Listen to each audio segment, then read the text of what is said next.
አቤቱ እንደ ቸርነትህ መጠን ማረኝ፣ እንደ ምሕረትህም ብዛት መተላለፌን ደምስስ። ከበደሌ ፈጽሞ እጠበኝ፣ ከኀጢአቴም አንጻኝ። እኔ መተላለፌን አውቃለሁና ኀጢአቴም ሁልጊዜ በፊቴ ነውና። አንተን ብቻ በደልሁ፣ በፊትህም ክፋትን አደረግሁ። በነገርህ ትጸድቅ ዘንድ በፍርድህም ንጹሕ ትሆን ዘንድ። እነሆ በአመፃ ተጸነስሁ፣ እናቴም በኀጢአት ወለደችኝ። እነሆ እውነትን ወደድህ፣ የማይታይ ስውር ጥበብን አስታወቅኸኝ።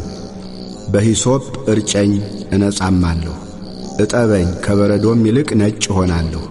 ሐሴትንና ደስታን አሰማኝ፣ የሰበርኻቸውም አጥንቶቼ ደስ ይላቸዋል። ከኀጢአቴ ፊትህን መልስ፣ በደሌንም ሁሉ ደምስስልኝ። አቤቱ ንጹሕ ልብን ፍጠርልኝ፣ የቀናውንም መንፈስ በውስጤ አድስ። ከፊትህ አትጣለኝ፣ ቅዱስ መንፈስህንም ከኔ ላይ አትውሰድብኝ። የማዳንህን ደስታ ስጠኝ፣ በእሽታ መንፈስም ደግፈኝ። ለሕግ ተላላፊዎች መንገድህን አስተምራለሁ፣ ኀጢአተኞችም ወደ አንተ ይመለሳሉ። የመድኃኒቴ አምላክ እግዚአብሔር ሆይ ከደም አድነኝ።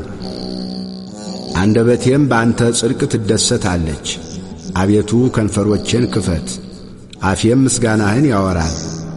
መሥዋዕትን ብትወድስ በሰጠሁህ ነበር፣ የሚቃጠለውም መሥዋዕት ደስ አያሰኝህም። የእግዚአብሔር መሥዋዕት የተሰበረ መንፈስ ነው፣ የተሰበረውንና የተዋረደውን ልብ እግዚአብሔር አይንቅም። አቤቱ በውዴታህ ጽዮንን አሰማምራት፣ የኢየሩሳሌምንም ቅጥሮች ሥራ።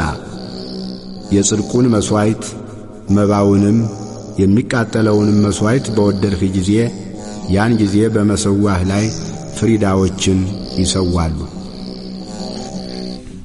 ስብሃት ለአብ ወወልድ ወመንፈስ ቅዱስ ለዓለም ወለዓለመ ዓለም።